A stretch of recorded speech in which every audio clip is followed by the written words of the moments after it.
welcome everybody to our Engineerica Education Keynote Series, our latest webinar. We are very pleased to be bringing you this complimentary presentation. We are very happy to see you all in here today. For those of you who are new to us, Engineerica specializes in academic center management systems for higher education. You might be familiar with our software applications, which include AccuTrack, Accudemia, and AccuCampus. I do want to give a special welcome to any Engineerica clients joining us today. For those of you who are not yet clients, I do want to let you know we are offering a complimentary fall trial of our most popular center management system, and that is Accudemia. This does give you the opportunity to use Accudemia for an entire semester risk-free to see if it helps make management of your center and data collection easier. If you're interested, you can send me an email at rachelc@engineerica.com. We started this keynote series for our clients and contacts who wanted to learn more about best practices and trends in higher education. Each month, we feature a distinguished speaker to talk about hot topics in the academic support field. Well, most months, I believe we are going to be skipping January due to it being a busy time for everybody, but we will make an announcement through email and social media when registration opens up for our next keynote webinar, so do be on the lookout for that. A quick introduction to myself, I'm Rachel Cook. I'm a client success manager with Engineerica. I was previously a learning center manager for many years, so like you all, I am very passionate about higher education and student success. I also have with me my colleague, Nick Armstrong. He's one of our technical support specialists. He's here as my backup and also to help with any technical issues that come up on our end, the speaker's end, or yours. And with that said, I am pleased to introduce you to this month's speaker. Yve Solbrekken has hired, managed, trained, and evaluated science tutors, trained, and evaluated science tutors at the University of Missouri for 14 years.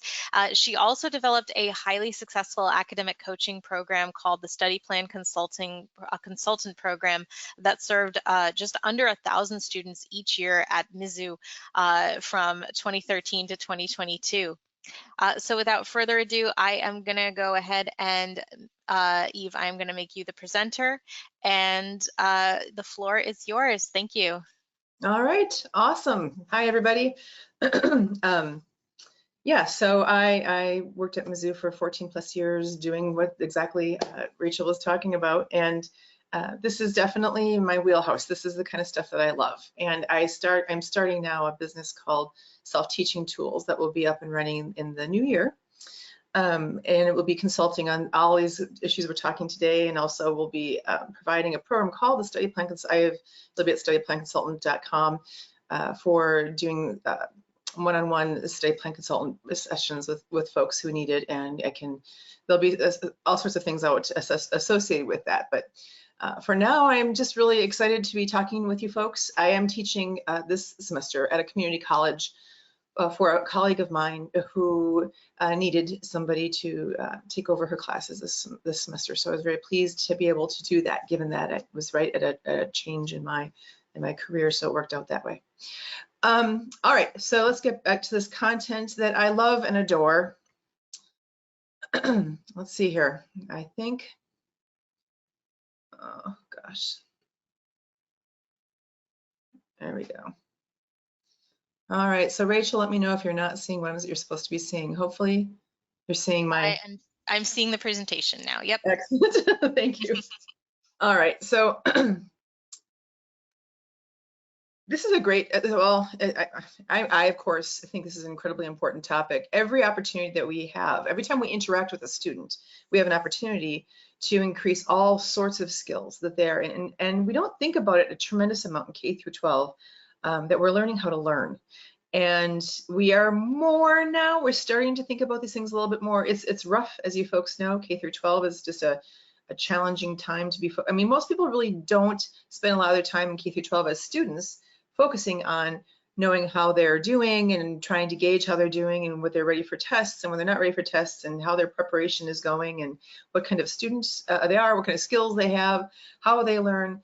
But when they get to college, you're thrown into this situation where you're forced to start thinking about those things. And it's if we do it right, it's a good thing. It's a skill in and of itself. So let's first, I guess, define academic coaching. When we talk about academic coaching, it has meant different things to different people.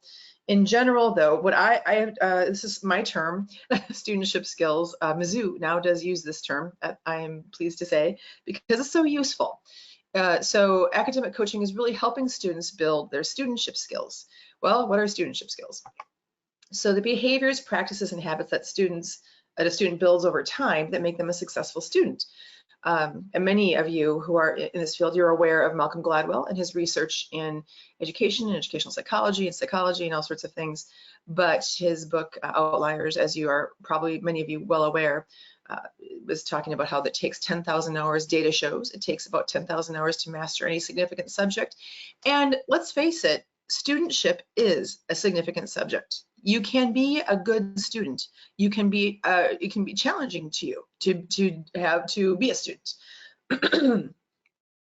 But you can learn how. It's like anything else. Studentship is like anything else where, yes, some folks have sort of a natural inclination in that area. We have skills in certain areas. All of us have strengths, and we talk a lot in academia these days about strengths, right? We love that. We like to talk about people's strengths, not so much their weaknesses, quote. We don't really do that. As we know in positive psychology, we know that it doesn't do us nearly as much good focusing on people's weaknesses, quote, as it does focusing on their strengths. Well, some people are stronger students sort of naturally, and some students are not as strong naturally, but everyone can build these skills like anything else. So students coming into college are not at hour zero. If it takes 10,000 hours to master studentship skills, they're coming in at hour, however many thousand, certainly hundreds. It depends on how, you could quantify all of that. And we'd have to ask Malcolm Gladwell for that one. But they already have a lot of knowledge about what works and doesn't work for them. And our job is to help them focus on that a little more and to use that to their advantage. Well, let's define what makes someone a successful student.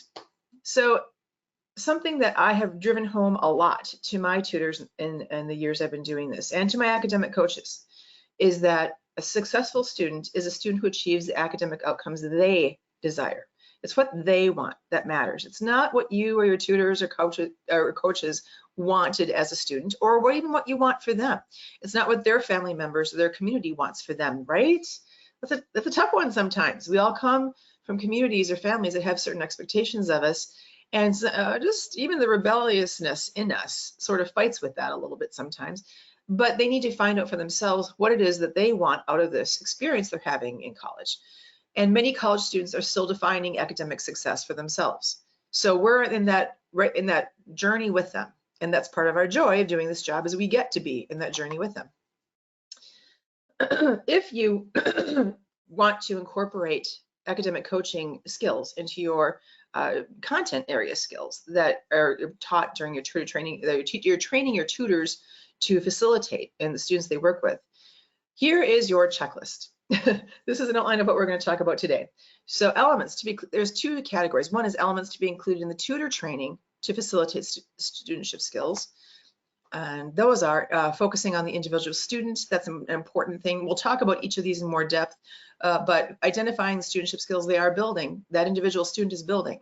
And this is a strength of tutoring, as you know. I mean, tutoring is sort of an idealized instructional mode because it focuses on the needs of that specific student. Well, this is also true with where they're at in their study skills, in their learning strategies, and what we just generally call studentship skills. Empathy is incredibly important. And when you're talking about facilitating studentship skills, because for many of you, as many of you know, and some of you, probably all of us have experienced to one degree or another, your experience is framing how you're approaching your academic content.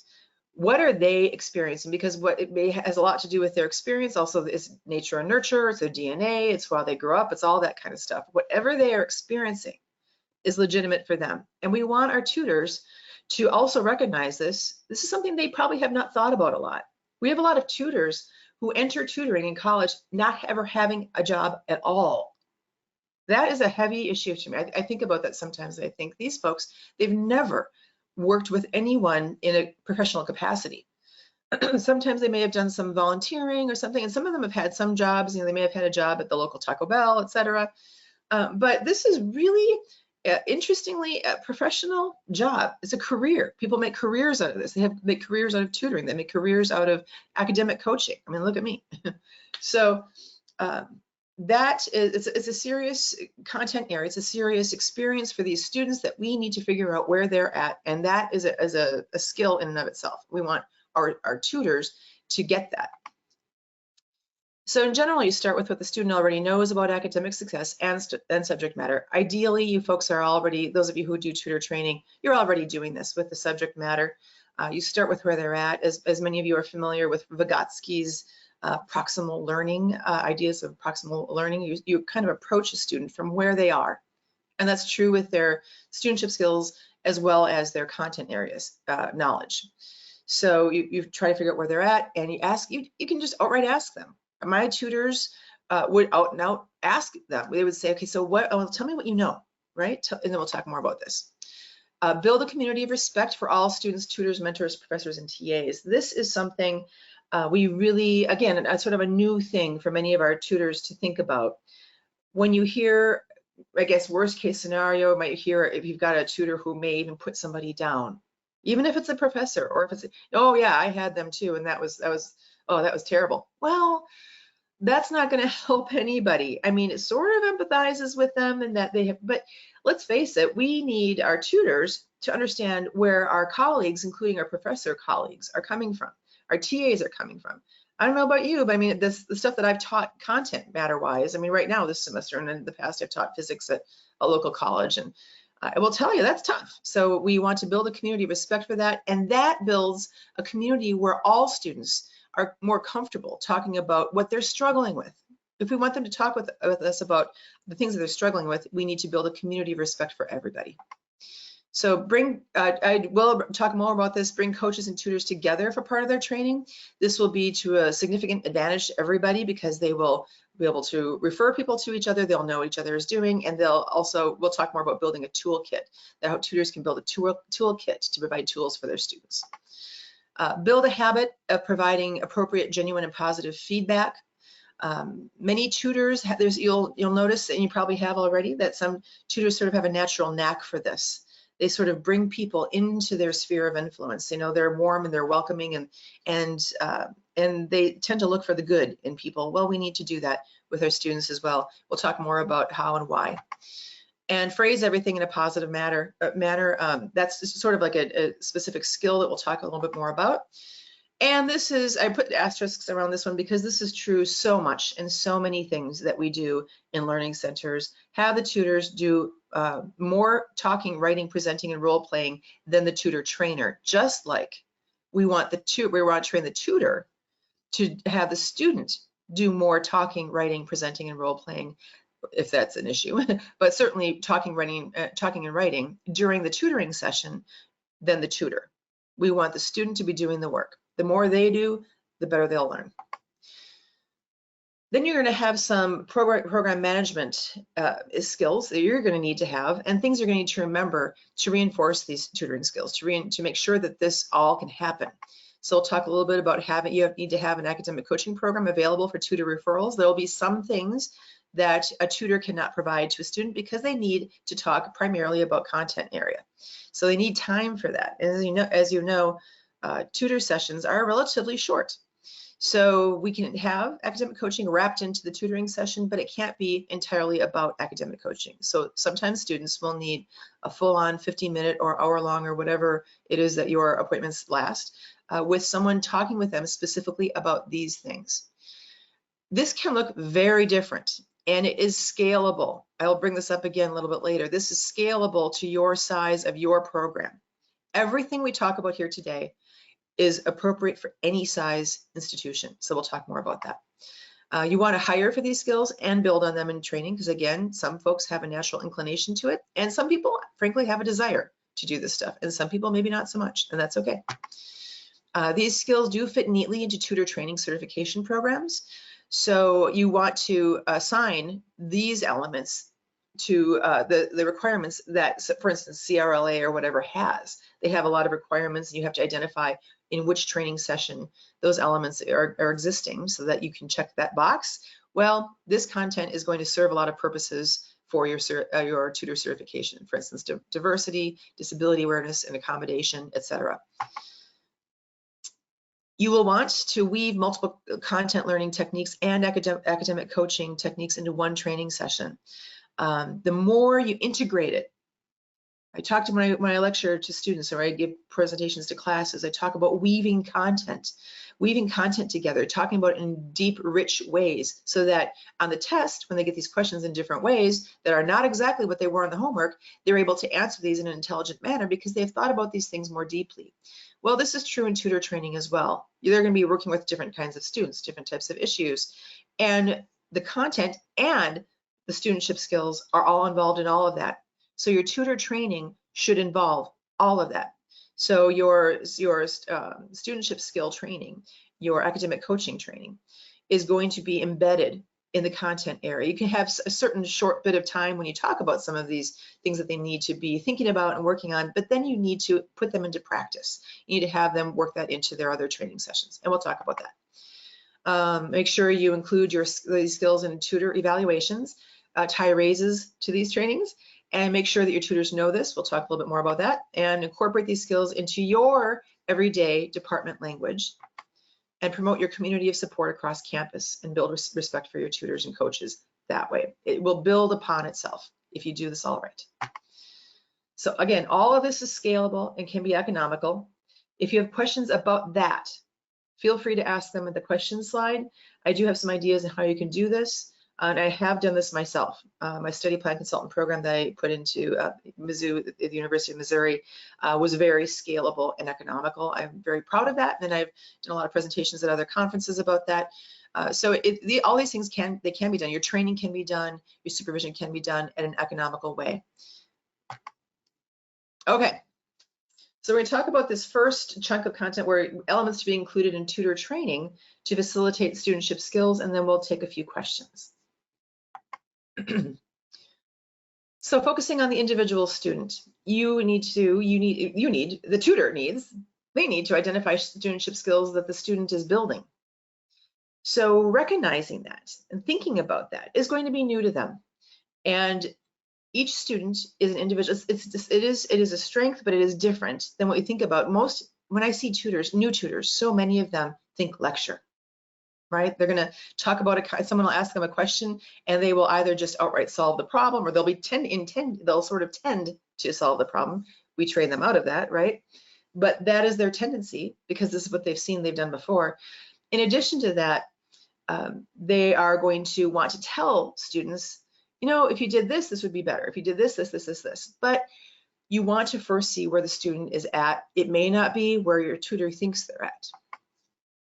Part of the skill of this involves empathy, and empathy is an interesting subject in and of itself these days. There's been books written about it lately about the lack of empathy in much of what we do in this current society, but at the same time, there's a lot of study about these issues, and so we know how important it is. And tutors need to ask their students, or figure out for their students, what is the student experiencing? We don't, in tutor training, we want to encourage tutors not to dig into personal issues per se, but it is totally fine. We do want to ask students, well, where did that come from? Why did you think that? Or, what was it? You said that you were having this issue in your class. Tell me what it was that was making you feel this way. Why were you feeling this sense of mistrust, or this sense of not belonging, or this? Why are you feeling like you don't, when you say that, I feel like I don't know anything about this current subject matter that we're going over, why? What is it about that is making you say that? Don't assume things. And so when we do this, when we role play this in the tutor training sessions, we are looking for these sort of questions, just like probing questions with content. Many of you are familiar with probing questions for content. Well, so again, I'm a science tutoring coordinator. So if someone is taking a physics class and we're talking about the conservation of momentum, and you'll say, okay, well, what is the equation associated with conservation of momentum? All right, what is the concept about that? How are they related to each other? How do you know that this is this and this is that? And what if you change one element of this equation? What does that mean? What's different in this situation that's going on? You ask the student to tell you things. You know the answers. That's not the point, right? Your point is to have them talk, to find out where they're coming from. And then ultimately, I can do this to an extreme. I do it to extreme. I've had tutor trading sessions where we sit afterward late. There was all of the tutor trading coordinators were there. Just last spring, there was one time where tutors were saying, okay, so I talked about asking probing questions about things and that how you don't just give answers or just answer questions outright. And they said, okay, but what do you do if they then, they gave an example. And so we sat there and we hashed out a scenario for like 10 minutes of where I kept asking additional questions, and it got so keenly to the root of what their problem was that everyone was like, okay, I get that. So in addition, start with what they already know about academic success and subject matter and go from there. And building a community of respect for all students, tutors, mentors, professors, and TAs is so important. As you all know, it is going to be important for your organization, for your learning center, for whatever group it is that you have, your academic success center, whatever it is, for that organization to interact with professors and departments and administration and to have respect from them. You're going to need to have respect for them. And promoting this and developing this and promoting the fact that you do this. I used to tell professors during COVID, I created some videos about this, that we train our tutors to work with you, to not work against you, to not, if someone, and this is, look, this is what we do. If someone comes into our tutoring session and talks smack about somebody else, or if they're frustrated about something and maybe something comes out from them that they say that, they are trying to blame a person for some sort of a thing.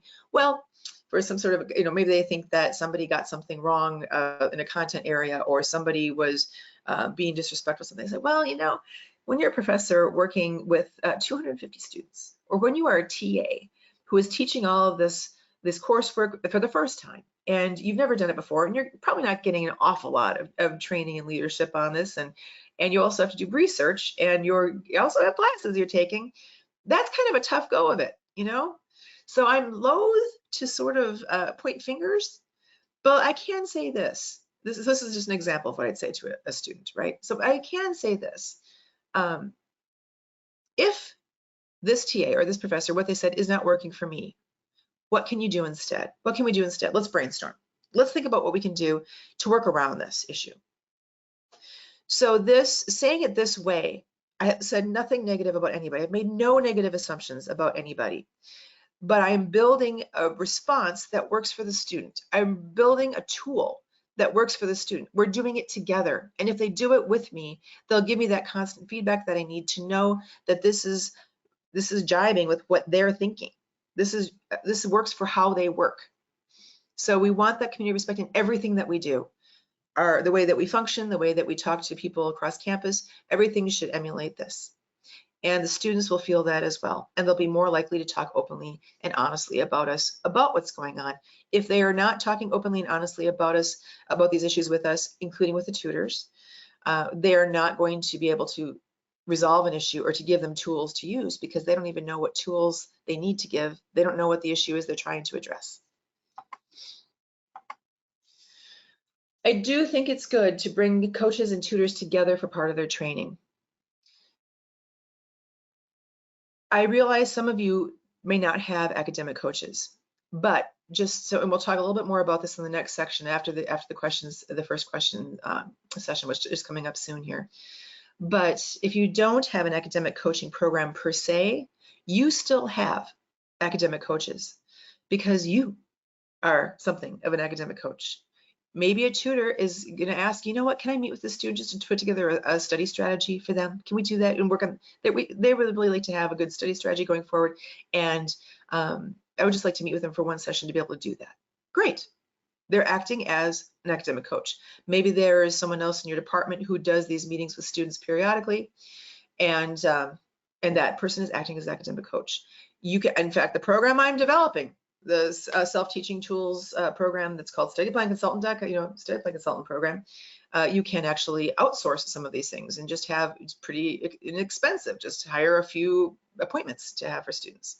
So I do think, though, that it's good to include this work in your training, to have these people working together for even just one session of your training, so that they know what each other is doing. They know what they can refer each other to for assistance. If I don't know, if I'm a tutor and I am tutoring chemistry, and we have academic coaches of one flavor or another, but I don't know what they do. Do I know? I mean, I don't know, what do they do when someone has test anxiety?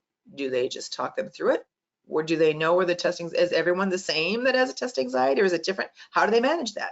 What should I tell them in the meantime? How do I get them through this in the short term and then refer them to this other person who might have experience in a particular content area and taking tests in that content area that they can address test anxiety in that content area?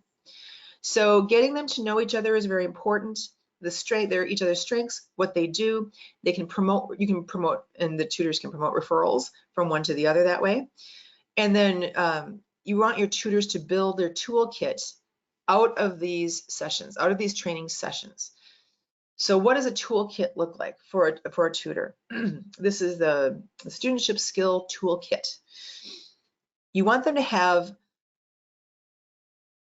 anecdotes, algorithms, quick little bits they can provide to somebody who is struggling with something to get them through what the issue that they're dealing with and to help them improve upon that particular studentship skill. So for instance, I'll give an example. It's not on here. On occasion, I'll have students where they're overwhelmed. They're overwhelmed with things. And so there's different ways of managing that. There's the, let's map everything out for the day and let's chart it all out, and every hour is planned.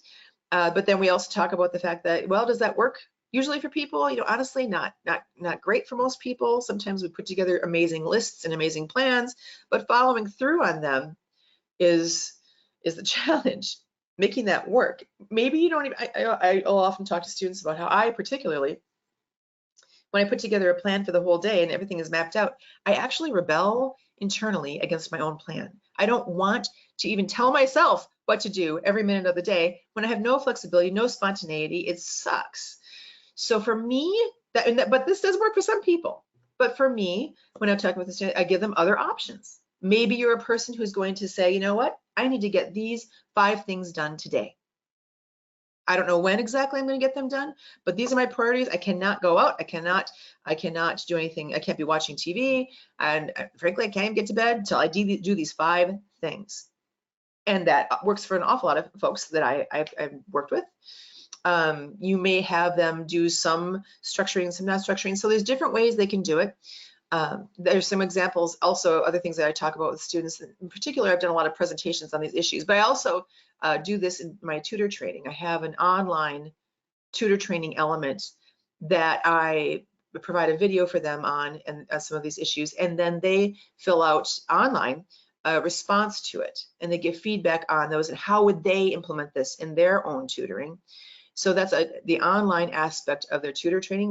At the University of Missouri, we had online tutor training, and then we had in-person tutor training. So this worked well for that, where I would talk about my learning algorithm. I have a particular learning algorithm, and it normalizes asking questions and using resources. It sort of embeds it into it. So it's like you can't help but ask questions of people and interact with other people. And I will often bring up the fact that there's data, actually, that in general, but also at Mizzou the last few years, that shows a big difference, a key difference between students who are not doing particularly well in a class. And there's, by ethnic group, actually, some folks tend to, they don't show up to class. They just don't go, they don't do the work, and they don't do well. But there are, in fact, at the University of Missouri, there were other groups where they worked their butt off, but they didn't work with other people. They would sit at home. And so they would try to work on their own. They wouldn't reach out for other people. We want to encourage that. And that is a studentship skill that everyone needs to learn. And let's face it, most of us weren't great at that coming right out of high school, but that's an important skill to have, to be able to work with other people and to be able to talk with other people about content. And it's another way of getting information into your noggin. So Yve's guaranteed stress-free method for getting A's on your homework. That's a whole presentation in of itself, but I will talk to tutors about that, because that is a system I have that I can use. It's a part of my toolkit. I can pull it out and I can say, you know what, you want to know how to get A's on your homework? Like, for real? Like, I know you're going to get A's on your homework. Do this. How great, right? How great to have. I always tell students, if someone could tell me you do A, B, C, and D, you're going to get to E. If I really want to get to E, I am going to do it. Well, this is one thing I've got. I can tell you how to get A's on your homework. Or what I like to say is this is not a legally binding contract, but at very minimum, it'll get you as far as I know that you can get. As closest to getting A's on your homework as I know that you can get. There's also another spiel I have on how to know when you're ready for your test. There is a way to know when you are ready for the test. And students, frankly, don't generally know that. So I talk to my tutors about this, and I use it as examples, and some of them integrate elements of that into their own toolkit. But I think it is a good idea always, whenever you're training students or teaching students or training tutors, any kind of training or instruction, the majority of the time needs to be spent with them developing their own answers to things, them developing their own toolkit. So when you're doing your tutor training, they need to be developing their own tools. It can incorporate elements of what you said, but they need to put it in their own voice and work with their own strengths. Building the habit of providing appropriate, genuine, and positive feedback is something I get to real early in tutor training. Again, to sort of builds this environment of openness where people trust you and where students will talk with you about their academic problems. That is really a huge part of the hump in academic coaching, is getting students over that hump of, I don't know that do I really want to tell you that frankly, I smoke pot all the time and I have a hard time paying attention to what's going on in class because that literally happens a lot in my experience. And I talk with students about that. All right, let's talk about it. Nothing's off the table, right? Or you've got students who are struggling with all sorts of issues. Of course, a lot of anxiety out there, lots of depression, got some fair amount of bipolar, et cetera, et cetera, et cetera. It's all good. It has to all be good. You need an environment of all that is good. Well, one of the ways of doing this is when a student is talking to you about something, about content, even if they get it wrong, you give positive feedback for what element of that was that they did right. Even if they were bold, even if they were just bold, say, you know what, I am so glad you said that.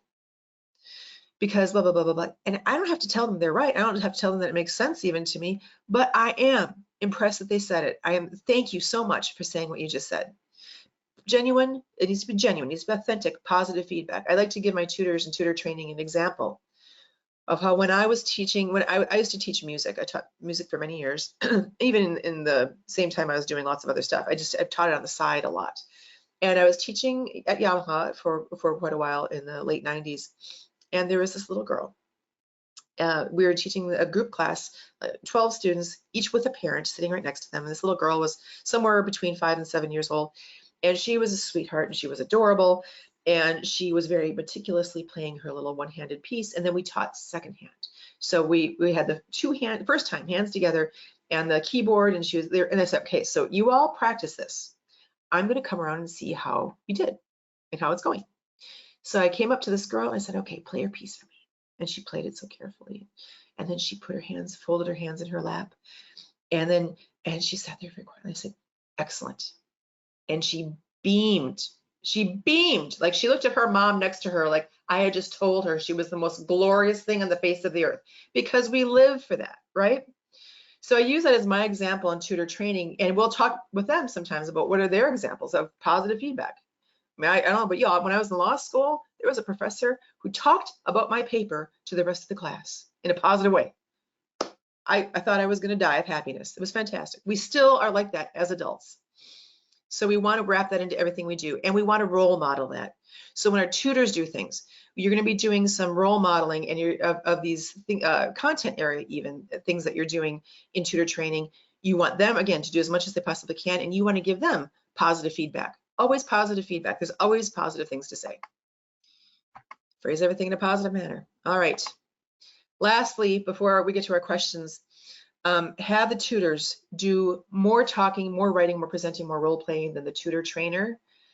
This is an overarching theme of everything that I did in tutor training over the years. I think the more you can have the learner do, the better. But you are still very present with them. You are focusing on them. You are doing the work. You are not being lazy. You are responding to everything that they do, but you are wanting them to do stuff and you wanting to respond to them. All right, questions. All right, we do have a couple of questions that came in. Let me get to them here. So the first one from William is, do you have an institutional definition of tutoring, addressing expectations of what tutoring provides, as opposed to sometimes when students or faculty think, what students or faculty think is tutoring, I'll actually teaching portions of a particular course. An institutional definition of tutoring. Yes. Okay, so I mean, let's face it, it depends on what your institution, how does your institution define it, is going to vary, and it's going to be defined by what you say and do. So when I talk about promoting a community support for everything that you're doing, you're getting out there and you're spreading the word for this. I'm not sure if you folks are tutor trainers, if you are coordinators, or if you are directors or managers, but program management at all levels needs to be doing this, right? So you define that. You have the power to define that for your program. And how do you want that to be? For me, my tutoring program included content area and elements like we're talking about today, how to learn that content area and how to succeed in that major that they have and the studies that they have, etc. It involves all of that. But I got the word out to people that we were doing this, that this is part of our training. I hope that answers your question. All right. Yeah, And we have another two-part question from Tim. He says, some of the content here calls to mind a couple of issues I'm curious to know whether Yve has thoughts about. First, does she utilize or recommend any kind of record keeping to build these relationships with learners? And two, are there any FERPA considerations she'd call attention to? Okay, the first question again, if you could just say, I got the FERPA question, and what's the first one exactly? Could you say it? And maybe you can. Do you utilize or recommend any kind of record keeping to build these relationships with learners? Record keeping to build relationships with learners. I'm not sure what kind of record keeping you're talking about. Like, is you talk about the issues and the concerns that they have? If you're talking about that, the tutors don't keep any records themselves. Like, for instance, my study plan consultants did, and they would do. We have a scheduling app that we use across campus. We use at the University of Missouri, and they would enter in benign ways, little things that remind themselves of what they did, so they remember, oh yeah, I want to follow up on that later on. But incorporating an answer to your second question, we were cognizant of FERPA issues with that, actually, because in this program, which was based on Starfish, which many of you are familiar with, and was called ImmuConnect, many people could see that. Not, you could sort of specify who could see that and who couldn't, but you didn't have a lot of control over that. And so you didn't want to put stuff in, like if someone was dealing with suicidal ideation, you don't want that to be in Starfish, right? So you might say in there that we talked about how to overcome, issues of motivation when things aren't going so great. And I made a referral for the student to speak with someone more about that. And that's not getting into the nuts and bolts of it or saying, anything that if, for instance, an advisor sees this, that there's going to be, they don't know what that is. So we do FERPA training, and all of y'all, I assume, are doing FERPA training in your tutor training. We really need to. So FERPA issues do come up. It is an interesting time for that, because in these record keeping software programs, et cetera, that we have, where everyone's encouraging everybody to put everything in there. We initially, there wasn't a lot of guidance with that, but we should have a lot more of that now. So you don't want to be putting anything in any kind of a record. This is also the lawyer in me coming out a little bit. You don't want to put anything in any kind of record that's going to too explicitly mention things that might be of a sensitive nature. Okay. That makes sense. And Sarah, we have a lot of questions coming in. I'm not sure how long you want to go with this particular questions period, but you can just tell me when you want the last question be. But Sarah asks, what is the best way to define, avoid overlap of tutor and academic coaches to present understanding to students and faculty? To avoid overlap. Well, so good question. I'm kind of glad you said that, because the tutors, the tutors toolkit of tools, those tools need to be short. They cannot spend 50 minutes talking to a student about planning out their week. The academic coach can do that. They can't spend 15 minutes talking about a student about how to deal with anxiety, networking with student health services, networking with the counseling center, networking with their doctor, maybe the disability center, et cetera. They can refer them to these people, but really it's very advantageous to refer them, someone who's in that kind of dire need of some real guidance, to an academic coach, a real academic coach who's going to sit down with them more, get to know them more, and be able to do appropriate referrals. We do want to get them to services, obviously. So if there's something really, really critical, everyone needs to know they need to be referred. But we don't want tutors to get into too much nitty gritty. They cannot do too much of that. They need to have short little snippets. So like for me, when I was talking to my students about those ideas I had, like Yve's guaranteed stress-free way to get A's on all your homework, I have the elevator approach, the elevator, what is that called? You know, when you're doing networking, elevator speech, that short, couple-minute version of it that I can give them. And then I can say, if you want to build on this more, meet with well, in my case, I'd often say you can meet with me later, but also meet with an academic coach later on. But you can do short versions of that. If it's possible, that tutor may be able to ask their manager, hey, can I schedule a separate appointment outside of the tutoring appointment to do this with them? But in general, tutors need to have just little short snippets and do referrals.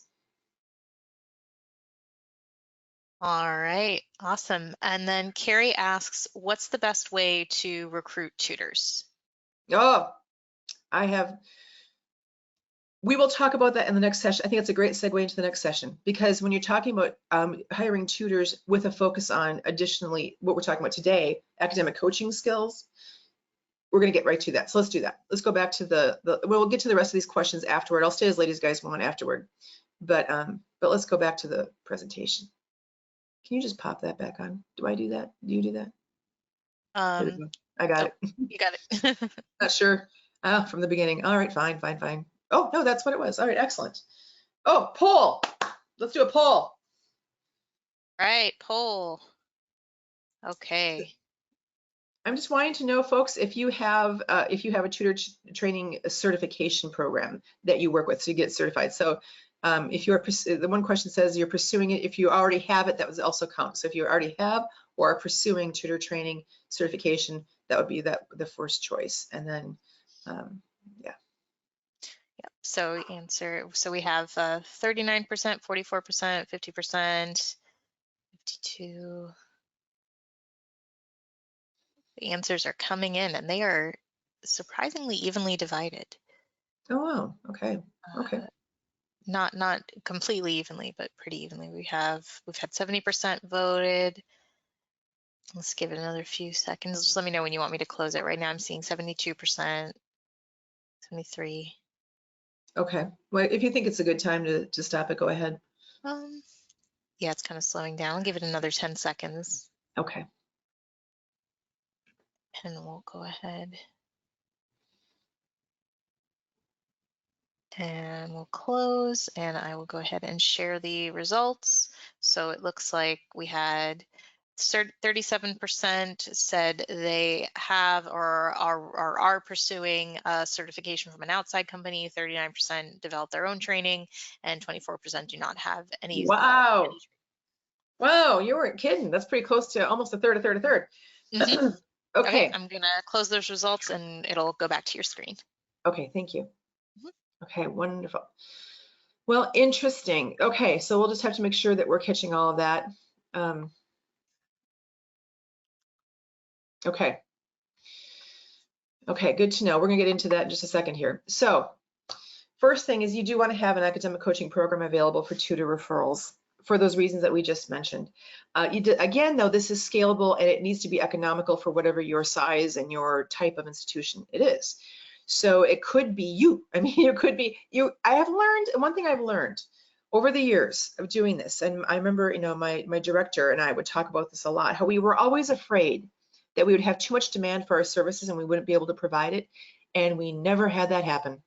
I mean, we had people use our services, but like for my SPC program, the State Line Consultant Program, it was so scalable as we did have increasing use of it as the years went up, grow pretty quick, but it was easy for me to scale it up. And then things like, if we have exam reviews, are we going to have too many people come? It never ended up being a problem. We just would get an appropriate room and it would work. And so academic coaching I don't think you need to be overwhelmed by the cost of something like this. If you don't have it already, you can find out an option, a way that students can come and get information from someone who is knowledgeable and skilled at this at an economical cost for your program. You do, however, have to sell this to your administration, and that is part of all of our jobs, better or for worse. Some of you folks I know are going to have provosts who are going to say, look, I want you to develop a really good academic coaching program. I want it to be up and running by next fall. They'll just say that, right? But then you'll have some folks who are like, oh, you know what? We're having budget cuts and there's no way that you're going to get any more money for this. It's like, okay, well, all right, fine. Within the context of the budget we have, what should we do? There's always a way. I'm kind of an eternal optimist in this sense. But you do need to have an academic coaching program available for tutor referrals. It might not be super, don't worry, I don't think it'll be overwhelming necessarily, but you will need that for some situations. You want to hire for these skills and build on them in training. So the question about how do you hire tutors? You are seeking out these skills. You are seeking out content knowledge, which is often, let's face it, pretty well determined by getting someone with a high GPA who has gotten an A or A- in all of the courses that they tutor. That was my requirement. So I kind of got that, you know, I got those folks. But then the academic coaching skills, that is a conversation. That is meeting with the person and talking to them about their experience in college, maybe even K through 12, et cetera, but mostly, you know, what the experiences in college. What have they talked to other friends about this? What have they said to other people who have asked questions about this to them? If they've tutored before, if they've helped people informally, what do you do when someone is not approaching the material in a way that you do and is struggling with something, but it's a struggle that you really haven't had? What do you do in that sort of situation? You could give them a very explicit example if you would like. I think, or liken this, I used to, I was in HR for a while, and I liken it to behavioral interviewing, right? How would you do this? If you were given this situation, what would you do? How have you done it in the past? So just talking, and honestly, seriously, just talking with them, you'll start to pick up on things about that personality. And that's important to do. So you're going to need to talk with these folks and get to know them a little bit to know if how they're going to be. Again, you want to look for those, this nature and nurture. Some of them have a natural ability to some of this stuff already. These skills do fit neatly into tutor training certification programs, so you want to make sure that you are aware of that. Whatever, if you do have, so it sounds like a third of you have this, a third of you have a pretty rigorous internal certification program of some sort, or at least tutor training program that is structured so that you have specific things and outcomes that you have to have, which is great. I am all for the developing an in-house tutor training program. Why not? You can do it very well. Some institutions really want that stamp of approval from an outside institution. Fine. Even within that context, when I've done it at Mizzou and we were using CRLA, there's a lot of flexibility with that, and you can still develop a better or not so good program. So there's amazing things you can do within or without or outside of these programs. So make sure that you are aware of if what you are doing is answering some of these issues or not, and be able to identify that, even to an administrator who is concerned about, for instance, making sure that we are disability accommodation. How are we accommodating disabled students? Or how are we ensuring that diverse, culturally different students, different backgrounds are being served well? So make sure you've got that, you can speak to that, and you know that ideally, you've got a rigorous program that tracks that. You want to weave multiple content learning techniques and academic coaching techniques into one training session. Again, one of my things I like to do is I had a session on using like and analogous examples of like other problems, or if you're talking about like essay type classes where you're writing papers and so on, that content as well, but where you use analogies and you use compare and contrast to increase someone's understanding of a certain content area.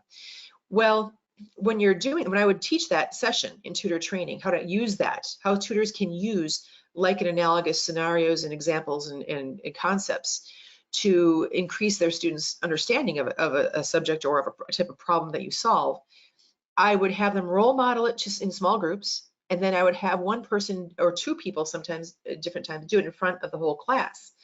And I would walk around in the small groups and I would give them a little bit of feedback, and I would say, for instance, making sure that they are giving that little bit of positive feedback, not saying things in a negative way, saying it in a positive way. Say, oh, yes, I see what you're saying, even when they're completely wrong. I see what you're saying. What if you change this though? All right, so just different ways of doing it. All these techniques that you want to teach. And I would tell them straight up, the people that go in front of the classroom, I'm going to be talking to you. And I will probe into that, make sure they're doing they're eliciting a lot of responses from the students, quote, that are in the room, and that they're not just lecturing at them. And so I would give them feedback on that real time. So you want to weave it all together. Make sure, if you want to hire for these qualities, you want to train on these qualities, and then you want to evaluate and reward on these qualities. Every single thing that you value should be like that. You should see if you've got a continuity between your hiring, what you're prioritizing there, and then your training and your observation and your evaluation and your whatever raises that you've got to give. You would like that to be continuous. I have evaluations that I have that speak to that, and they would be very specific. So it would be, for instance, phrases. There might be a line item on there. If you've got like a Likert scale from 1 to 5, well, one of the categories might be the tutor asks probing questions and responds to students' concerns always in a positive way, something like that. Okay, so yeah, make sure the tutors know that. That will help. They should know that. Incorporate all these skills into your everyday department language. Use it with your tutors. We want to respect them. We want to encourage them to talk to us about stuff. We want to be open and honest and approachable with them. If we do it with them, they're more likely to do it with others. And between colleagues, if you've got multiple staff in your department who are working together, you want to make sure that you're promoting those same values. You're not allowing toxicity or negativity in. You want to get rid of that and address it. Just address it in a kind, fair, but important way. And promote, again, your community of support across campus. You want the rest of the campus to respect your tutors and your coaches. If they do that, not only will people be more inclined to send folks your way when they need help, and to help be vouch for you when administration wants to fund you or not. You want those people on your side, but also, yeah, I don't know what I was gonna say, but yeah. So I think the funding thing that's where I kind of get hung up. You want them to support you, and you want the administration to see that. There's a lot of that right now. So if you want that community of support, you want that kind of, call it maybe pressure on administration to keep your programs and to grow where you want them to grow. All right, and that is it. I think this is our last chunk. So more questions. Let's tackle any more questions that we've got. Yeah, we've got quite a few. Let me get them set up here. Julia wants to know, how long is your tutor training when you focus on academic coaching? Like the academic coaching element of tutor training, I'm guessing. Me too. I would guess that too. Okay. So again, well, can I get back to my camera? Is that possible? They can still see you. Yeah, we can still see. Okay, I can't see me. Okay. All right. So again, most of it should be embedded in the content area, but you want to introduce some of these concepts early on briefly. So for instance, because you want them to have tools. So like I will talk about how I work with students when they are not getting their homework done. Yve's guaranteed stress-free way to get A's in all your homework. Okay, boom, I've got this thing I can give you. I will talk about the importance of having that toolkit. But then in the content area, I was also fortunate because I did run the science tutoring program, and that was the largest tutoring program on campus. So when we did that stuff, I could wrap it into that in my training. So to me, it really needs to be included in it. And you are doing this dance as a tutor trainer of looking for elements of all that stuff. So you want them to be asking probing questions to get the content and where their knowledge is or is not, where they're at. And you also want to be picking up on things like, okay, I sense maybe that you're not feeling real great about this particular area. What is it? What is it about this area? This particular, maybe it's thermodynamics. What is it about that right now? Have you had this content before, or is there something about it that you're feeling a little unsure of?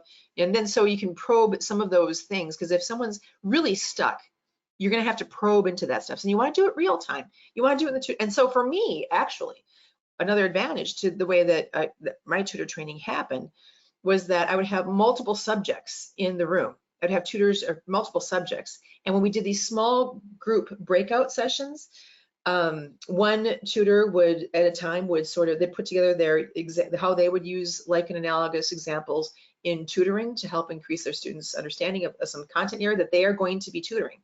Well, it'd be different. There'd be someone from economics. There'd be somebody from chemistry. There'd be somebody from math. There'd be somebody from history. And so the tutors that were with them often did not have those classes under their belts. They were new to this. So it was kind of great because it's like they can be the student and they can genuinely give sort of their, like, I don't know. I mean, honestly, I don't understand. I don't work with charts. I don't understand that chart at all. Okay, all right. So you sort of get down into that. And then well, I will say when I do that, when I've done that training in the past, that using like and analogous examples, and I would get to the point where a tutor was standing in front of the whole class. I remember there was one time when I had a history tutor doing that, and his example was talking about the American Revolution. The French Revolution, because he would tutor that class that talked about French history of some sort. Well, what he said, it was so cool because I didn't know the French Revolution. He said, I find my students often don't know anything about the French Revolution, but they know something about the American Revolution. And so I said, well, all right. So what were some incidents? What was going on with the American Revolution? What do you remember? And so a student might mention the Boston Tea Party, or they might mention taxation without representation. And this tutor informed me, is that, what, that happened in the French Revolution too. Cool, awesome. But if you'd have these people role model this, but then I'll have a tutor up there doing it, and they'll be lecturing. They will fall to lecturing. And so I'll call them on it, right? I tell them, all right, look, this is training. We're doing it. We're all in this together. But then if someone says the wrong answer, so like someone like me will be like, something about the French Revolution, maybe, I don't know, is that when France became a country? I mean, I don't know, and you'll be completely wrong. And you will have your tutors in real time say, oh, nope, that's not right. And I'm like, yes, I get to bring up my thing about positivity. Because, but I also have to role model it to them. So I'll say, so you just said, no, that wasn't right. What am I thinking right now, right? And you're saying I'm not going to slam him for doing that, because I don't do that, because I'm training him not to do that. But I will be able to use that as an example, and you keep doing it again and again. And what's cool to me is if you're doing it in real examples like that, if you are bringing it up real time, they really, as you hammer down on it, they start to get it. It takes doing it quite a bit. Again, I'll never forget last spring when we stayed late and everybody was sitting there. I mean, everybody had come back to this room. We had, like, I don't know, 40, 60 people in a room for training. And someone said, yes, but what do you do when you're talking to a student, you're tutoring a student on, say, conservation of momentum, and they keep saying, but I don't get it. I said, okay, what don't you get? Well, I don't know. I said, well, okay, then what do you get? So for instance, do you know the equation? And we would keep doing it. We keep probing again and again and again, always positive, never critical. I will sit here with you through the whole thing. I don't care if it takes us 20 minutes, because it's all good. It's all good. It's important to me to create this environment of no stress. So I would say that's, for me, how to do it. Introduce some of the concepts early on, but spend the majority of your time weaving it into your other tutor training and real time having them do it. Other questions? We got another one from Tim, who says that he hasn't heard you mention providing support or referrals in moments where learners may disclose things that indicate that the learner may be facing issues that other types of help on campus may be appropriate to help coordinate and or provide information about. So I guess the question there is that something that you've experienced? Oh, yeah. Oh, Lord, yes. So that's why I was saying when you want tutors to be able to give them little bits, and then you want them to refer. right? That's part of it. So referring to, yes, academic coaches, but as I was saying that a little earlier about how sometimes you're gonna have somebody where you need to refer them to the student health center and to the counseling center and to perhaps their own doctor, disability services. We all need to be able to do that. So there is, in our training, in everyone's training, there is a section just on that, on referrals and how and what these services are that we have to refer them to. But then, yeah, again, when we are doing the tutor training, when stuff like this comes up, and especially honestly, this comes up more during the actual tutor sessions when something's doing something, say, well, did you, if you don't know where to refer them to, you need, that is a responsibility you have. All of us need to be good at referring these folks, so you can ask us if you don't know what it is in the moment. But yes, absolutely, we had a section on referrals and on resources to refer them to. Academic coaches, though, as I was saying earlier, they do even more of that. I will tell you, academic coaching itself as a whole is a very skilled profession. So is tutoring, but academic coaching is very skilled. You deal with a lot of issues, and I managed to use that as an argument to pay my academic coaches a little bit more, and then even my tutors, because there's also almost kind of like a liability for some things. We made some promises to folks across campus that you send a student here, you're going to get this outcome. You're going to get these tools, and you're going to get this plan, and you're going to get this assistance. And because of that, there was a lot of training involved, and they were paid a little bit more. But part of that was, yeah, I mean, I would, in my training for academic coaches, I would often tell them the first time I ever personally interacted with a student who had severe social anxiety, and I've met two of them now during my years, but was through the study plan consultant program. And it was cool because the first one, I remember this wonderful SPC I had came to me and said, okay, I've got this student, and I'm not sure where do I refer them to, and so we talked about that. But this particular student was reluctant to self-disclose to other people. He had been comfortable talking to his SPC, but he didn't necessarily, he had been raised by a mom who did not want him labeled. Long story short, he ended up getting very confidentially support from the Student Health Center, the Counseling Center, and the Disability Center. And he did get some medication, but he also got a lot of techniques. This was a fantastic guy. I just love this. I love the SPC and the student. This student met with his SPC every week for the rest of his years at Mizzou. It was very cool. And they handled it very well. But because, I mean, think about that. These are serious issues, and they're very important, and you need a real personal, interpersonal skill set for that. Those academic coaches you have to hire very carefully. And it's a little different than tutoring and being sensitive to it and being able to refer. That's important. And you train your tutors on that. Absolutely, make sure that they can refer folks, but they're not sitting here coordinating it quite as much as academic coaches are. All right, and yeah, we still have a number of questions left. I know we're past the hour mark.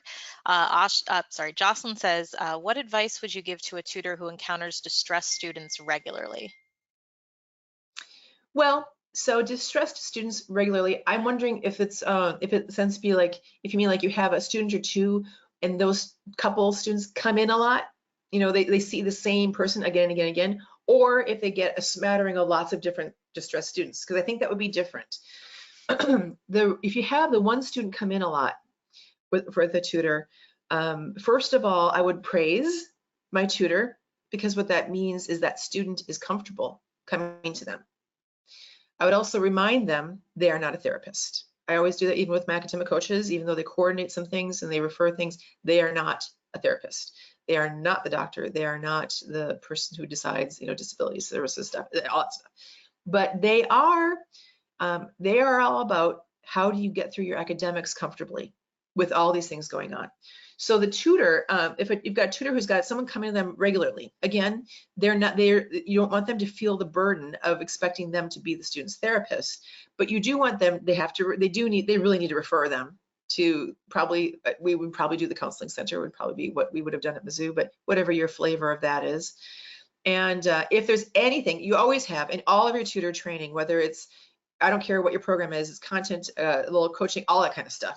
Whatever your tutor training is, you have to have an element on emergencies. If you've got someone who's in crisis, they definitely need to know when they're a mandated reporter. They need to know when to call 911. They need to know what the non-emergency version of that is and when to contact them. There should be some training on that, and there should be some role modeling on that. Give scenarios and say, what would you do in the situation? What would you refer them to, or would you not refer them? Are you a mandated reporter here or not? So we had Title IX and FERPA, et cetera, training, and so we did all of that as well. That aside, let's say if the student is just coming in, they're just always like, they're just freaking out. Then this tutor can, maybe they're just, like a high anxiety person where they just like, school makes them stressed.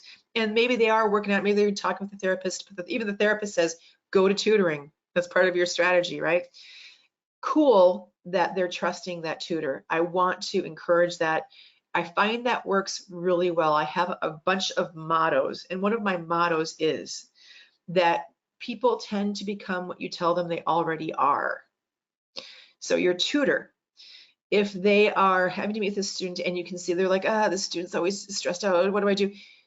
I love the fact that you are caring about this person, that you're willing to meet with them every time, and you're not showing any kind of reluctance, that you're not showing that you're super unsure. And when you are unsure, you're just saying, well, I'm not sure exactly how to address that issue. Let's talk about that. What do you think? What have you tried? There's a lot of that in my training. I talk to tutors a lot about, well, what have you tried? When you're a tutor talking to a student, what have you tried? How did that go? Did that work? Did that not work? Have you seen this something different with anyone else? What other ideas have you had? So again, I think training, even in that kind of scenario, you want the student to do more talking. But then you need the tutor to be able to redirect to get back to content when they've done that. If it becomes too long, then that's something they need to be working out with their counselor, maybe their academic coach, depends on what it is. But yeah, next question. Hey there, this is Nick. Rachel had to step away for a minute, so I apologize, but I'm here to kind of field those for you. But the next one is from Colin Sullivan, and he asks, our Learning Center is thinking about implementing a program where experienced tutors would mentor and coach less experienced tutors. Would you change any of these recommendations for tutors working with other tutors? No, not at all. Absolutely not. I think great. The more mentoring we can have, the better. I think you would want to, so all of this though, that caveat I would give to that is you always want to be supervising, and you want to be observing, and you want to be evaluating. So if you're going to have someone mentor someone else, you're going to want to observe and evaluate them on that skill. You're going to need additional categories in your evaluation of this person to see how that's going. And you're going to want to choose those folks who tend already, just like when you're hiring new tutors or new academic coaches, who are already kind of tend to have those skills. They tend to be a little bit better at them, and you're going to have them build on those strengths by becoming a mentor to someone else. Excellent. And that's exactly what you want to do to grow your program. I will tell you too, part of this idea of it can make it scalable and economical to what you need and what your institution can afford to do. Part of that is I'm amazed by how much I used students to do stuff, but you've got to hire the right students. If you get the wrong student workers, what we're talking about today, these are some pretty high level skills. I would also say you want to pay as well as you can for this stuff, and you want to talk to your administration about that, because you need some pretty high ordered skills here. Think about the issues we've just been talking about the last 10-15 minutes, and that's not trivial, and that's a lot to expect from somebody. And frankly, for the right person, we all know people who are juniors or seniors, maybe even younger, but in some graduate students, I had a lot of graduate students who worked in both as an SBC and or as a tutor for me. But some of these folks are really into this, and you want those people. You also want to pay them appropriately because you want to keep them. They are valuable to you. And if you keep your program scaled to what you need, you don't want to have, you want to avoid, so now I'm just talking about practicalities. You want to avoid no-shows. Like what do you do in that situation? You want to have something for them to do during a no-show. You don't want this person to never get paid for anything when somebody doesn't show up, because that basically means they set aside an hour they don't get paid for. Now they're like working for free. I mean, that's a bad way to go. There's better ways of doing that. So you want to have work they can do during no-shows. You want to have a way of managing that successfully for everybody concerned. You also don't want to have a lot of time that you pay for when nobody shows up or nothing happens. So you need to make sure you work that, but that it is possible. My SPC program was tremendously economical. I was very happy about that. So mentoring, this mentor idea is going to beautifully meld with all of that. And I did actually, so just so you know, in my SPC program, for instance, that we did that. We had the returning SPCs. I literally called folks, I called them assistant supervisors. Same with my tutors who would be in charge of the open help sessions when I couldn't be there, assistant supervisors. I paid them 50 cents an hour more. That's all I could get from the administration, 50 cents an hour more. But you give them the title and you give them something more to show that you respect this, that you value this, that they are important. This is something they can put on their resume. This is a real serious skill. I will tell you, this program I'm developing now, I've got people who have been contacting me who used to SPC for me who want to do this. They love it. Yeah, absolutely. Have mentoring programs and train on it and evaluate on it. All right. Awesome answer. Hopefully that helped Colin out. It sounded like it had a lot of help in there. Let me go ahead and we're going to go to Ali Quadri. He says, seeing as how, in your words, tutors need to be more empathetic, do you view tutors very close mentors as opposed to simply teachers, maybe even friends? Okay, so I'm going to refer to all three of those things. Teachers, mentors, friends. Important to talk about all three of those things. Absolutely teachers, but teachers in an idealized setting where we get to do the good teaching, where we ask lots of probing questions and we dig down deep, and we're not held to, I've got a lecture in front of these 250 students in the next 50 minutes. Yay for us. So you can afford to do that. So yes, teachers, but good teaching, individualized teaching, the student doing more talking than you're doing, all that kind of stuff, all those things we've been talking about today. So yes, absolutely teachers, idealized teachers. Second thing, mentors. I guess it depends on how you define a mentor. Sometimes I think mentor relationships build and they sort of happen.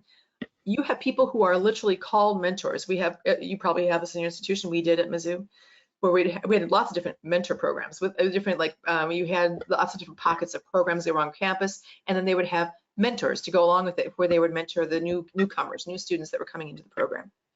I mean, there's that, and it's officially a mentor. And maybe they're defining that as a mentor, as someone who just you can go to and you can ask questions about, you know, how do I do this or how do I get through there? There's kind of an answer, question answer thing. But if you define mentor as someone who you respect and who respects you, and you've built up this a little bit closer professional relationship with of trust, you can't pay that. You know, you can pay someone to be a mentor and to do the first stuff that we're talking about, but that sort of closer relationship you just get when you're lucky. But you get luckier when you hire well. You get luckier when you train well. When people, I would tell you in my programs, people will self-select. And especially, I learned to hire a lot better. I got really good at that toward the end there, but for a while, I mean, people will leave. It's a lot of work to be an academic coach, to tutor this way. You know, if you get, I didn't get tutors who can sit there on their phone and text people while their student was doing work. That did not happen, right? This is a job that you are focused on, and it doesn't pay tremendously well. You have to be able to, you have to want to be doing this. So you get, hiring is very important, but the, you know, mentoring, you get luckier as you hire correctly and as you pay correctly, as you train correctly. But I don't know that it's fair to say you expect that kind of close relationship.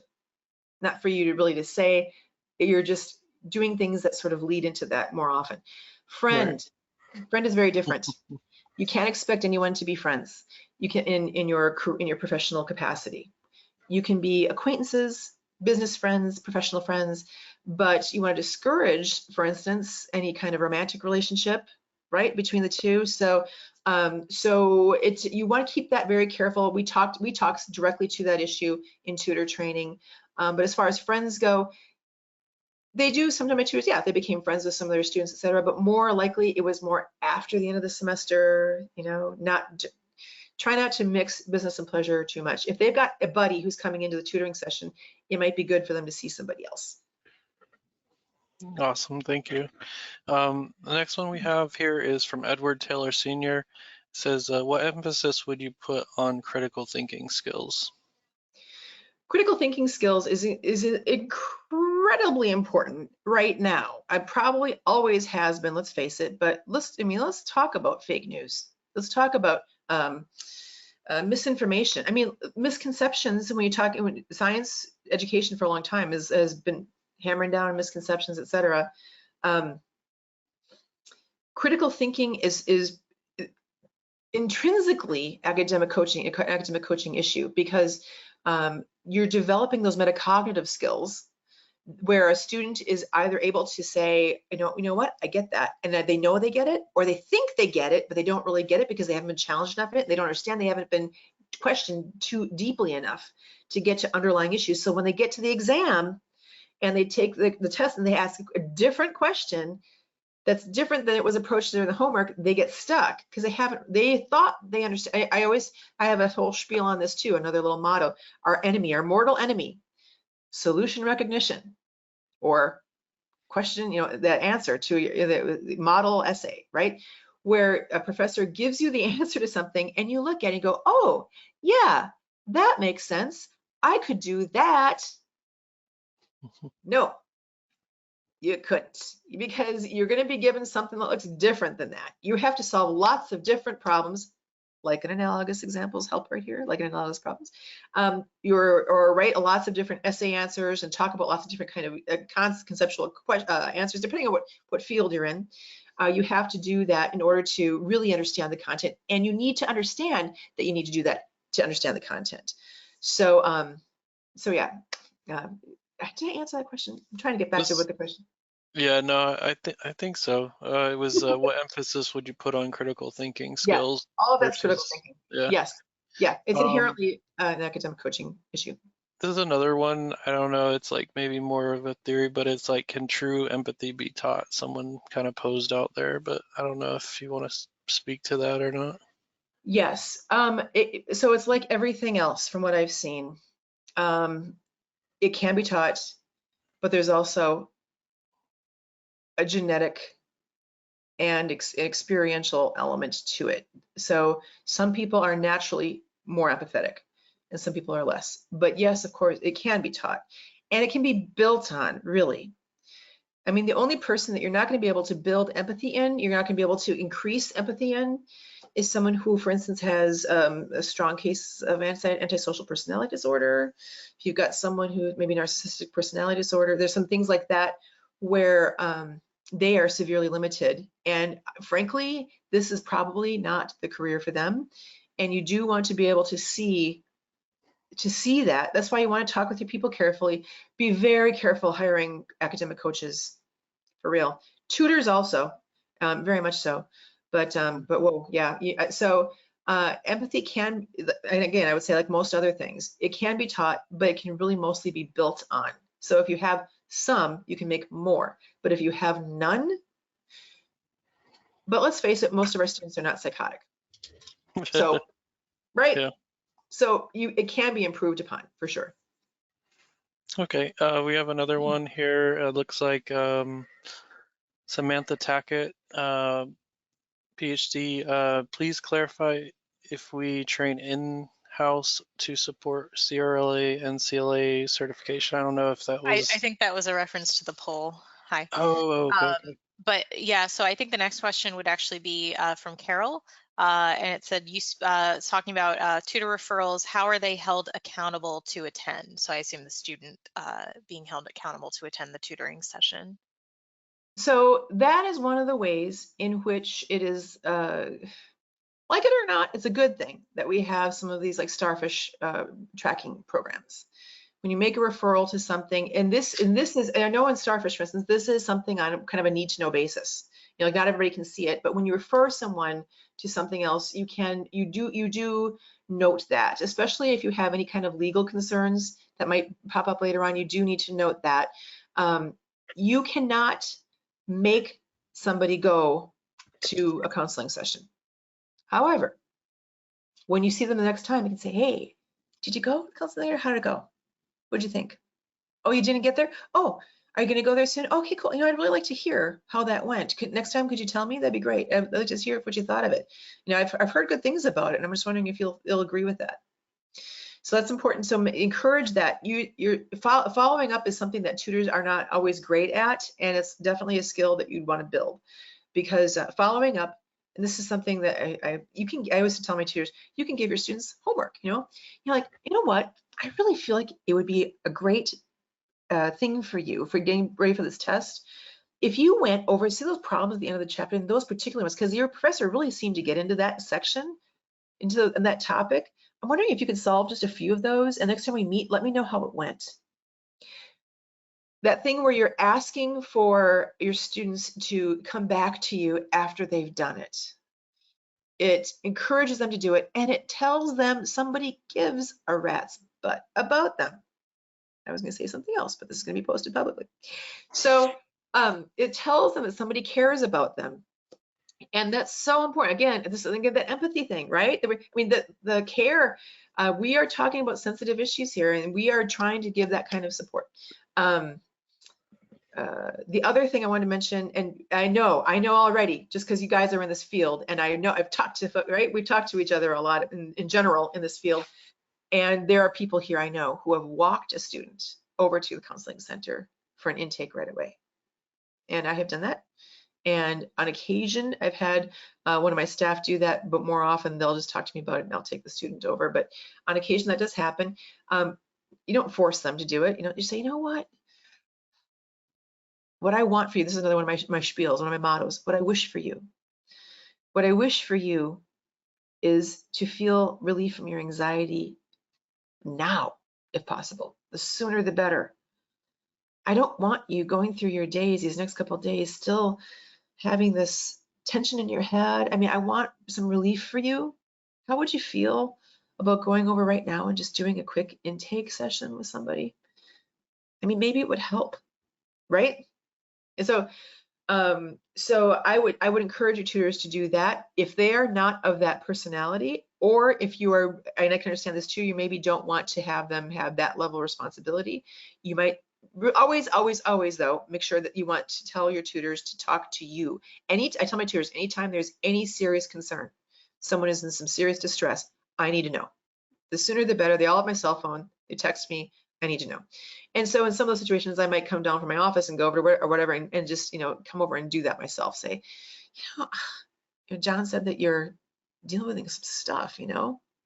Would you like a quick intake session at the at the counseling center now?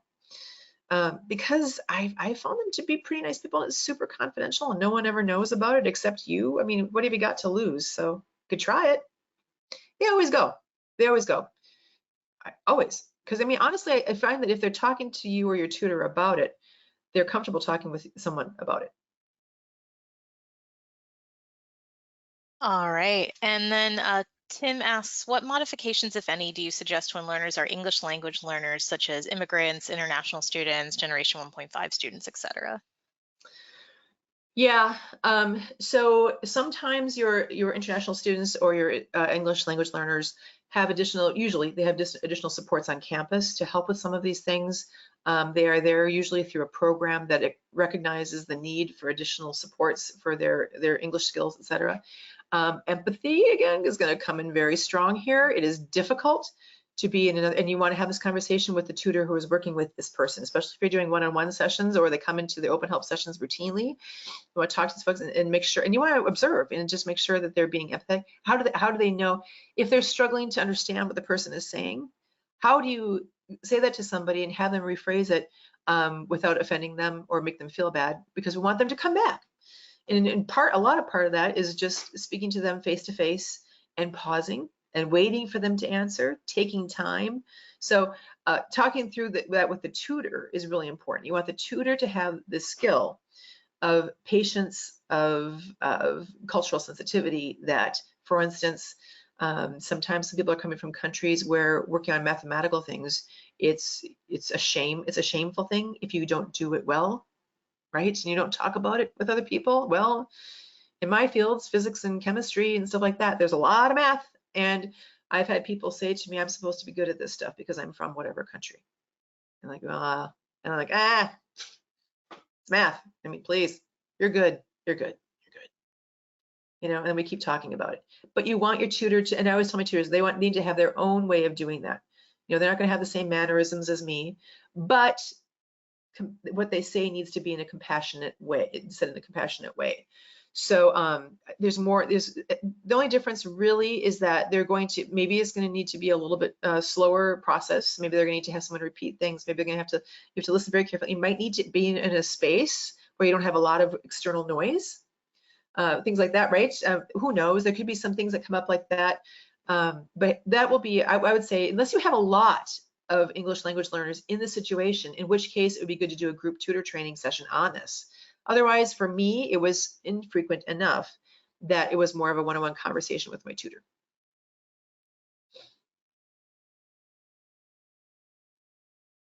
All right, sorry. So Nick's gonna have to go, so I'm just gonna share.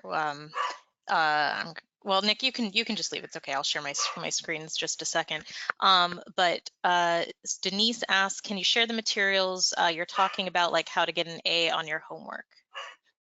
Yeah, I can. I have had a lot of requests for that presentation and for what I need to do.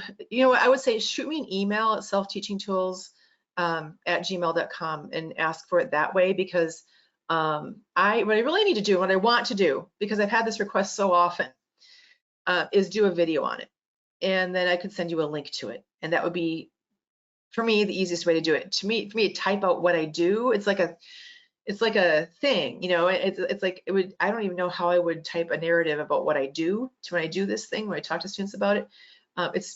For me, it's just more impactful to just do it in person and to sort of role model it as if I was presenting it to a small group or a class or whatever.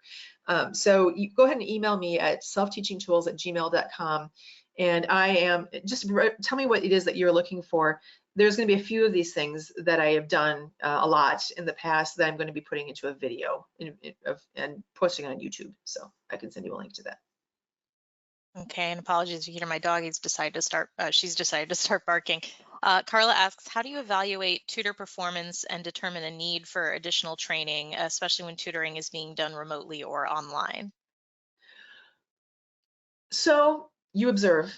So as in person, of course, I will try to focus on the online thing, because you said that you have a specific, particular need for that kind of an idea. But you observe in both cases, whether it's in person or online, and your evaluations need to be effective. They need to have specific measures that they're looking for. So when you're saying asks a lot of probing questions, Likert scale 1 to 5. Make it simple. Don't give it, 10 or more points, just 1 to 5. And not, even with this, we want to be positive. So 1 would be, you might just say, 1 to 5 in increasing order of how often you see this behavior, right? Instead of saying 1 needs work, 2, but I mean, or whatever, 1 underperforming, but I mean, who wants that stuff? Just say 1 to 5 in order of increasing amount that I have observed this, right? And then when you check off like a 3 or a 2, you have a conversation with them about that. And it is a learning tool, like any good assessment. It's a good learning tool. That's what it primarily should be for. This is not a summative assessment. This is a way to help your tutor learn more about tutoring, about these skills that we're talking about. So you want specific things on your evaluation. You want to observe them in action and mark their evaluation about these specific things that they can concretely understand and glom onto. And you say, oh yeah, you know what? I didn't do that. My tutors get it. Whenever I do this, and I had one tutor said, yeah, you know what? It was because it was this one. It was one student, because this one student does not like it when I do blah, blah, blah, blah, blah, which is one of the good practices we talked about. So instead of that, I do this other thing, but I know what you're talking about, Eve. I usually do that. And I observed him later on. He was right. He does usually do that. It's just, so I mean, cool. Online, I was shocked. At first, it was horrifying for us. And you all remember 2020 and having to pivot with no knowledge of ever having done it before, and under-resourced, and everyone just throwing money at things they didn't know if it was going to work or not. And oh my gosh. and no one's showing up to anything and blah, blah, blah. So first in fall of 2020, I struggled to evaluate people because I was struggling to get my programs to go at all. Although I will tell you, the one program that is what we saw an uptick in participation, the study plan consultant program. We had a bazillion people contacting the study plan consultant program for help on how to navigate their online classes when they weren't expecting to have to be taking it. So that was interesting. I just love that program.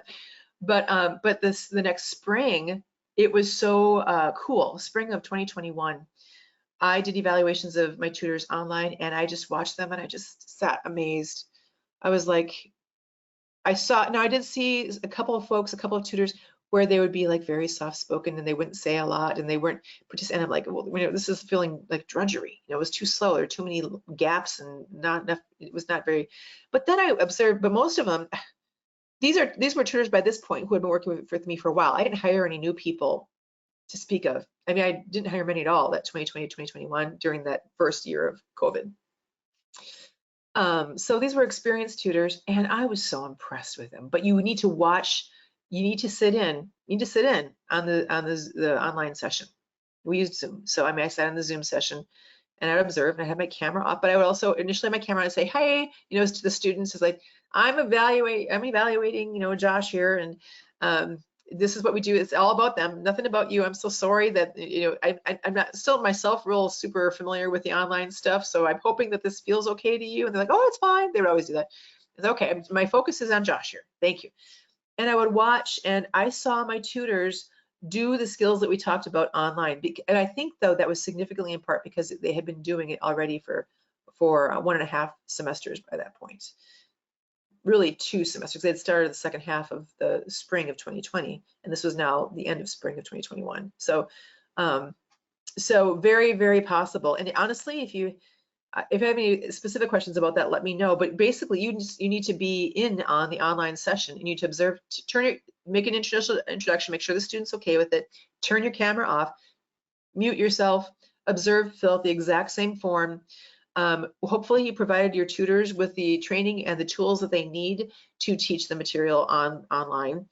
And even if that means all you've got, they're not comfortable with the whiteboard on Zoom or whatever else. And so like I had one of my physics tutors who did, do I have this here? All right, they'd hold their whiteboard up here and they'd write on it, but we tested, you could see it. He had a good camera that could see detail and you could see the whole thing and it worked for him. So I mean, you observe and evaluate the same way that you would in person, but you do need to get comfortable with that, and so do your tutors. Okay, and Tim asks, do you have a reading list you draw from, either optional or required, and specific resource files and or text for staff members to use, develop, and or revise? For tutor training, I'm assuming, for making tutor training, I'm guessing? Yeah, I think so, yes. So no, not really. Well, sort of. We have books in-house.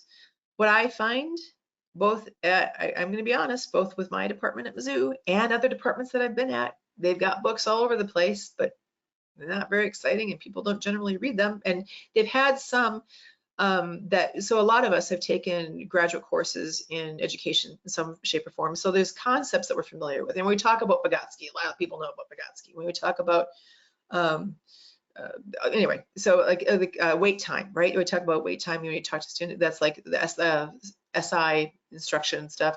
Some of these are familiar concepts that people are sort of familiar with, and some of it was talked about in coursework that we've taken or in continuous education type stuff that we've done. I would say though, if you're looking for recommendations of anything, I think that it's important to be familiar with this stuff and to be up to date on some of these concepts. I don't know if you need to be, I for a little while I was doing this, I'm like, I don't know if you need to be up to date on all of the nitty gritty research, because if you all have some of you have probably come from a research field where some of this research can be rather grueling and it's very focused on one tiny little concept. And then of course it builds another research. So you have to look at the whole body of research and see what the generalizations are and what's the outcome about that, because you can't just rely on one tiny little study and So so I would say if you're looking for resources on things to do, there are some out there. I would look for, but I don't really have anything off the top of my head to recommend. I am a big proponent of going to conferences and networking with people and getting to know, honestly, I mean, it depends on how you learn too. even with you, right? How do you learn best? So if you, so I will also say, like with CRLA training, they had, and we did use this, they have a manual that they have on some, that presents some ideas for things to try. So if your program has a tutor training certification, that institution probably has materials for you to use that will help you with that. And then I would say network and talk to colleagues, and there will be an occasional reference to like an article or to a book or something that you might be, it might be good to look at. All right. And then Lindsay asks if, and I think she can probably email you to get this, but she asks, are you going to share your how to get an A on your homework guide, or how to know when you're ready for the test? Yeah, yeah, same thing. Shoot me an email if you would like that. I'm hoping to put together a video. I think that'll be the best way to do it. Yep, selfteachingtools@gmail.com. Yes. All right, let me see. Mary Lou says, this is interesting because we were finding some students have no idea about the days in the year, weeks in the year, and other things that we as older citizens were taught in high school or even grade school. And then she's wondering if you know why is that our social studies teachers not going very far back in teaching? Oh gosh, I'm not a, well, oddly, you would, I actually am a certified social studies teacher and physics teacher for high school. Long story about that, but I haven't never actually taught in the classroom in social studies. And but I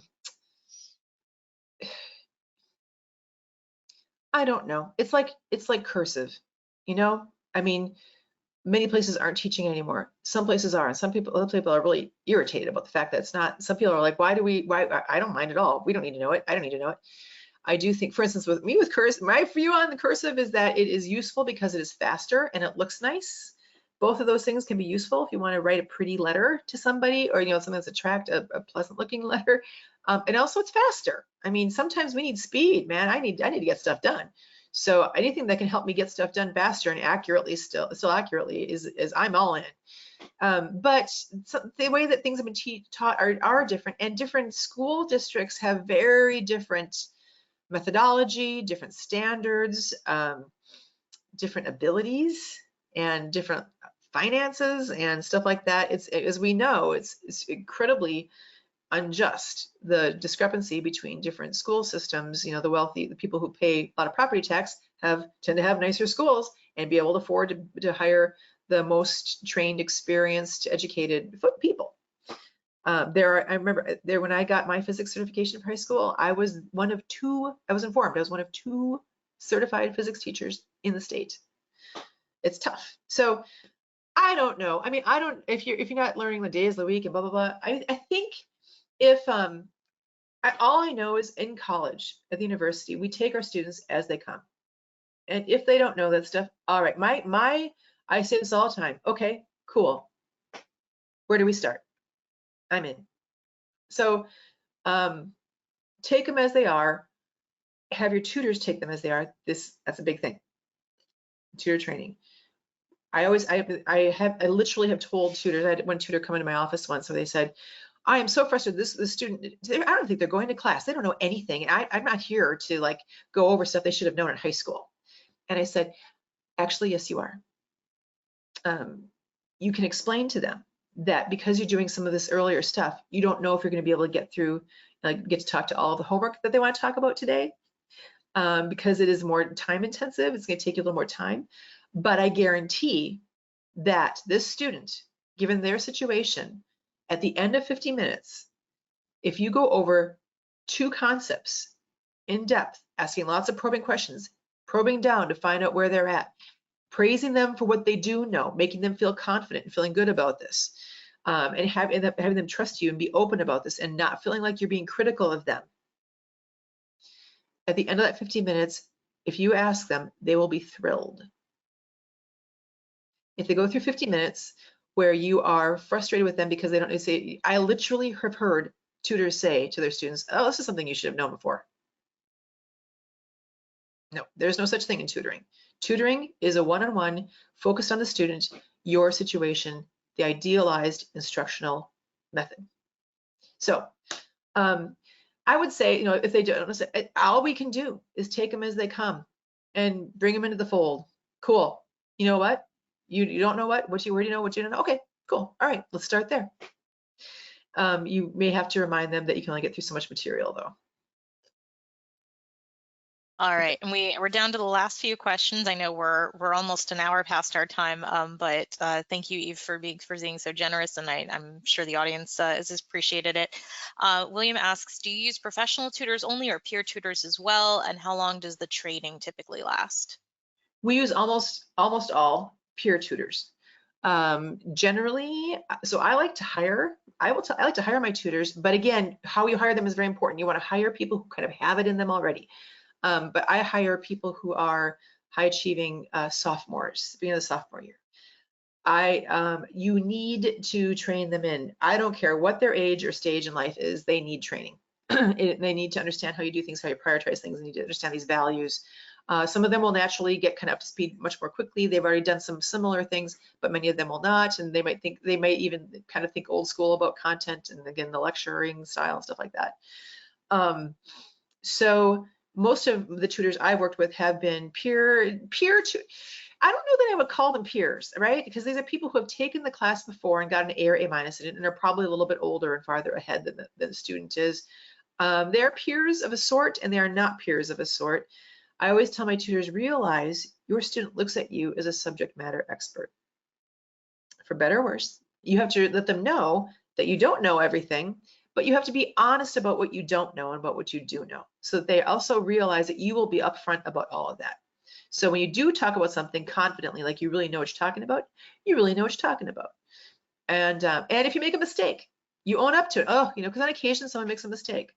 I remember I was talking about one concept once to a student, and it was the wrong concept. I was like, oh, I heard differently. I thought you asked about something else, and I was on the wrong topic altogether. And I'm like, okay. After like 15 minutes of giving a little spiel and like asking them questions, they're like, wait, this doesn't make any sense. So most of it is, I guess, what you would with other students, but undergraduate and graduate students. I have had many tutors who have graduated. I've had PhDs who had gotten their PhDs and then worked for me for a year or two. What was the question about that though? Like as far as how would I handle it differently, or what was it? Rachel? Sorry, it's do you use professional tutors only or peer tutors as well, and how long does training typically last? Longest training to us.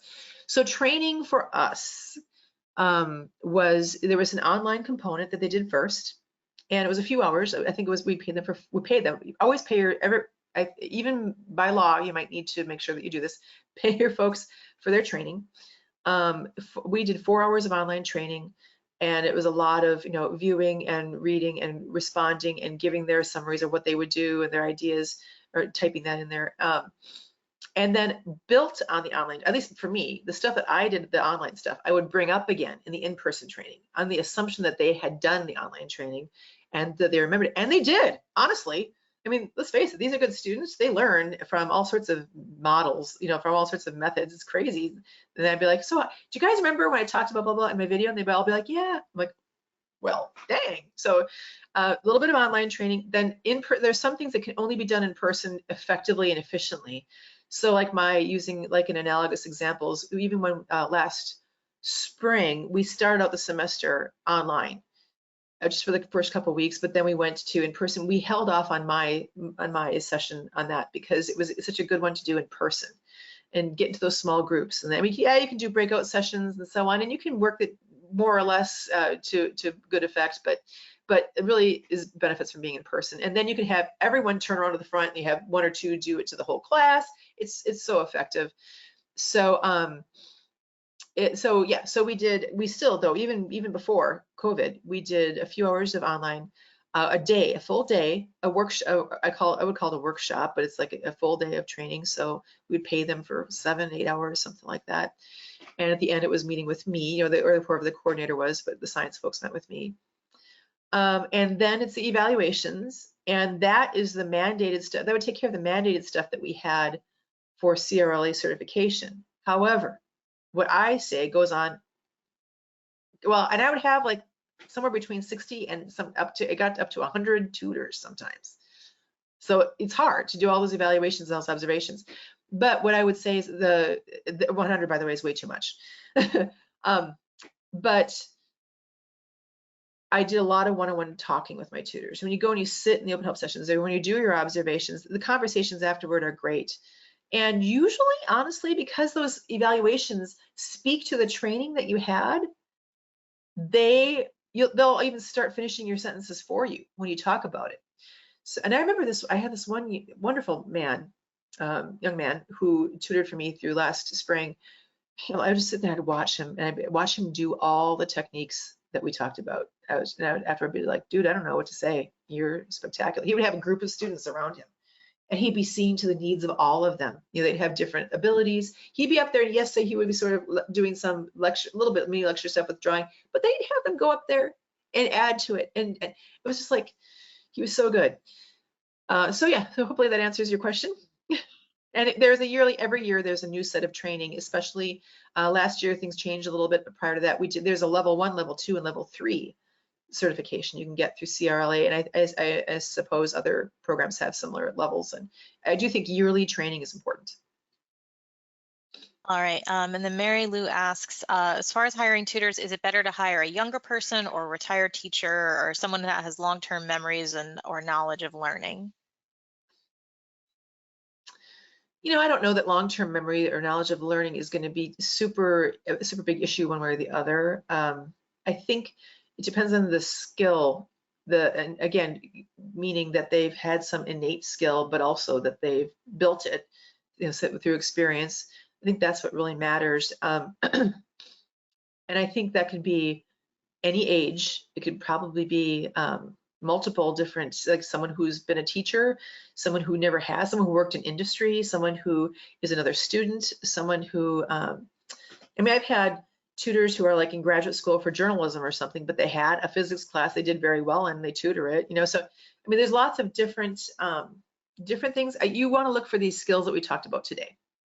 I don't think that age, I mean, frankly, disability, we've had disabled students tutor effectively, and I don't think that characteristics that don't directly speak to a tutoring ability are even a thing. So I would say, do like with anything else. If you have someone, if you're hiring from the community, talk to them about see what they do. Talk to them about how they would approach certain situations, exactly as you do with somebody that you are hiring right from the college that you work at. Okay, and then we have one last question from Brooke, who asks if if you have a tutoring program that you would share even for payment. For payment? Oh, a tutoring program? Yeah, a tutor training program, I'm guessing. But yeah, I think so. that's what self-teaching tools. Left, but, if she listens to the recording later, yeah, self-teaching tools. Yep, self-teaching tools is going to be. I'll be available for consultation on any of the topics we've talked about today. It can be in person, it can be remote, it can be short term, it can be longer term. And I'm going to have the study plan consultant program going live online where experienced SPCs can meet with your students too. So any mix of that is available to institutions. Awesome. Well, that's all the questions we have. We thank you so much for the extra time you've given us today. Let me just double check here, but I think we are good. So I do want to remind everybody still remaining, because we do have a few dozen of you still here, that we are going to be redirecting you to a survey after you leave the session today. If you do have any questions, you can email me, rachelc@engineerica.com. And again, we will be sending out this recording within the next few days. I want to thank Yve again for her time today, and we hope everybody has a great rest of your day. Thank you, guys. I really appreciate y'all coming. Thank you. Thank you so much. Bye.